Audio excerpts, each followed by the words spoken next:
Jay arrived alone at the customs checkpoint. An officer greeted him with routine questions. "Are you bringing any food or alcohol?" Jay shook his head. "No food, no alcohol. Just clothes, shoes, and tonic wine." That last item raised an eyebrow. He said summer was coming, and they liked to get together. The officer looked inside his bags and found over 100 bottles of tonic wine. Jay insisted they were for him and his friends, but to the officers, this was a red flag. Tonic wine is a known concealment method. Sometimes just a few bottles are real. The rest could be hiding liquid drugs. But he admitted he didn't know Reggie's legal name, even after knowing him for 20 years. Jay was warned not to consume it now. Everything checked out, but the officers stayed alert. They opened one of the bottles to test it. It smelled like wine. A few more were cracked open. Still just wine. Then came the shoes. Jay said a friend named Reggie had asked him to bring them back. That didn't sit right. He also said Reggie hadn't paid him anything for the extra bag, but Jay expected him to later. The officers scanned the shoes. They looked fine, but something was off. The branding was inconsistent. Jay admitted they were probably fake, but they were used and not for sale. That made them a personal item, not a commercial violation, because they showed signs of wear. The officers let him go, but the passenger didn't flinch. No nervous behavior. That gave the officer some peace of mind. Jay was cleared, but his case had set the tone for what was coming next. One box caught attention. It was labeled KN95, but the masks inside were marked N95. That was a problem. At the international terminal, officers were focusing on a new pattern, but this shipment came from overseas and still had a Made in USA label on the box. More and more young travelers from Colombia were showing up with party drugs, not just cocaine anymore. A new drug was taking the spotlight. Ketamine. Officers found several small toiletry bottles in his bag. Small bottles can be worth a lot when they're hiding liquid drugs, also known as Special K. They had to open every single one to count them. Over 230,000 masks were processed. A male passenger returning from Colombia was stopped. He had only been gone for 10 days and was carrying very little luggage. The profit from these shipments went straight into criminal networks. That was enough to start a closer inspection. Agents moved in to follow. They needed to see where it would go.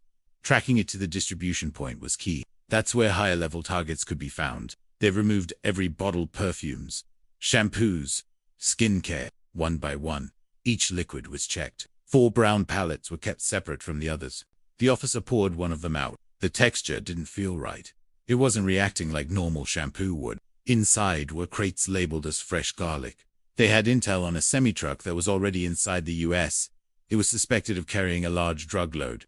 This time, everything came back clean. One traveler had spent 17 days in Colombia. He claimed it was just a vacation. He brought back tools used for post-surgery body treatments, boards, pads, hydrating products. At a nearby cargo inspection site, another officer was dealing with shipments of face masks. KN95 masks are made in China. N95 masks are supposed to be made in the United States. The man explained that the US version was too strong. The Colombian one had less sugar. That was a lie.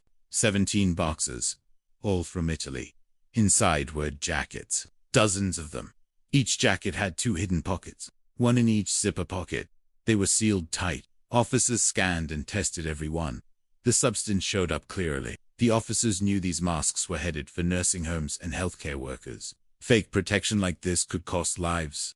As they opened more boxes, they found a mix. Some were real, some were fake. But on the streets, it's a party drug. It can be snorted, injected, or mixed in drinks. They needed to find out who was behind this and where it was going. It causes hallucinations, confusion, and out-of-body experiences. It was deception, blending the good ones with bad ones to hide the counterfeit products. The street price for these masks had jumped $5 to $10 each. In desperate times, people pay anything. HSI agents were notified. The entire shipment was seized and marked for destruction. This wasn't just about fake goods. It was about public safety. On a quiet stretch of highway, a surveillance team was waiting. The team spotted the truck. It matched the description, right down to the red glow in the cab.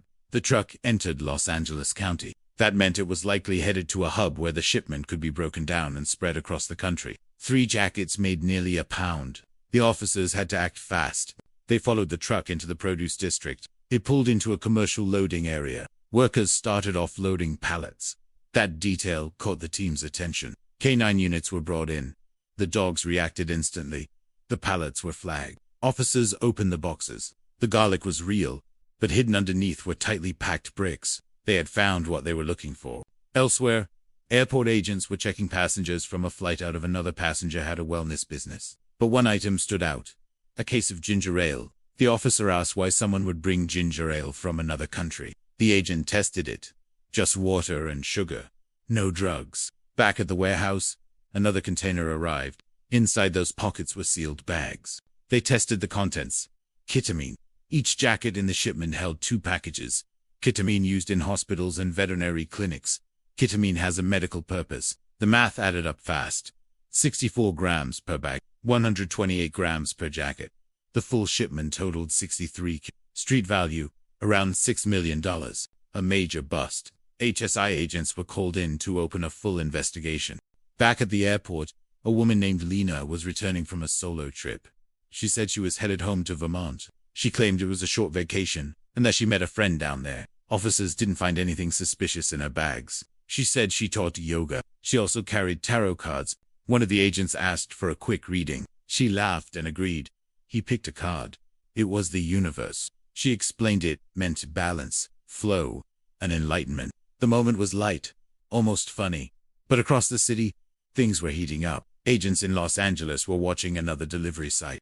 They had eyes on a warehouse in the produce district. A forklift was unloading crates from the truck. Some pallets were separated and pushed to the side. The team made the call. They reacted quickly. Several pallets were positive. They started opening boxes. Lock it down. K9 South were brought in. Garlic, again. But under the garlic, hidden in sealed bricks, they found the load. He had only been gone for 5 days, traveling alone with just 2 bags. He didn't seem out of place. This one was even bigger. While officers were confirming the narcotics hidden in garlic pallets, airport agents were processing Zane, a young traveler returning from Colombia. One by one, they began pulling out similar bottles from his bag. But his passport told a different story. It showed multiple recent trips to Colombia that raised suspicions. One wrong dose can shut the body down. Officers started going through his bags. One item stood out, a bottle of face wash, the kind with a pump, but something was missing. His travel pattern suggested experience, not a one-time mistake. The pump had no straw. Officer Thomas tested the liquid. It started to crystallize. That wasn't normal. Each one showed small granules inside. They ran field tests. Ketamine when tapped. Some had a soft thud. Others made a higher-pitched knock, also known as Special K, a dissociative anesthetic that can be deadly when abused. The problem with liquid ketamine is concentration. Users don't know how strong it is. Meth. Fentanyl. Zane had 4 bottles. Each one tested positive. The total amount didn't meet the federal threshold for prosecution, but local law enforcement in Georgia was contacted to take over. He was detained and taken into custody. Officers took fingerprints and started gathering more information. They suspected Zane had done this before. Back at the garlic warehouse, the drug count continued. Every pallet was packed. One officer made a joke. He was allergic to garlic, but there was nothing funny about what they found.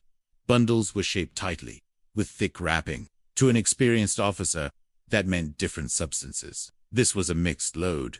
Most of the packages were meth. Over 513 additional bricks contained cocaine and it was one of the largest seizures of the year. 12,000 pounds of poison taken off the streets of Los Angeles. The investigation would continue. They would track who was supposed to pick it up and who sent it. Just one shipment like this, if it had made it through, could have fueled distribution across the entire country. That's why every single seizure counts.